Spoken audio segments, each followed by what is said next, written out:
बिस्मिल्लाहिर्रहमानिर्रहीम। सबक उणिहो सबक 19वां भाॼियूं ऐं मेवा सब्जियां और फल।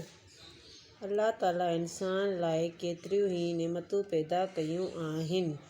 अल्लाह ताला ने इंसान के लिए कितनी ही नेमतें पैदा की हैं, जिन में भाॼियूं ऐं मेवा बि अची वञनि था, जिसमें सब्जियां और फल भी आ जाते हैं। भाॼियुनि तोड़े मेवनि लाइ सुठी ज़मीन जी ज़रूरत आहे।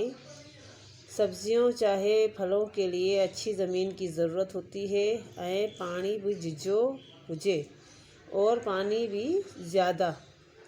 भाॼियूं हर मौसम में थियनि थियूं। सब्जियां हर मौसम में होती हैं।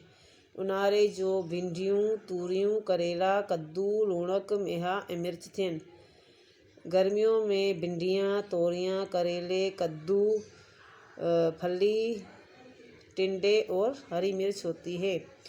सियारे जो बंद गोभी, गुल गोभी, गोगड़ू, गजर, मूरियूं, पटाटा, टमाटा, थूम, बसर, वाङण थियनि।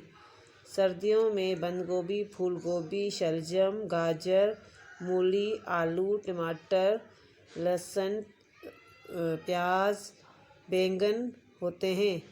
किन हंध वरी बेह बि थियनि। किसी जगह पर बेह भी पैदा होते हैं। मेवनि जी भी मौसम थींदी आहे। मेवों की भी, फलों की भी मौसम होती है। ऊन्हारे जो अंब, गर्मियों में आम, खजूर, फारवा, लीमा ऐं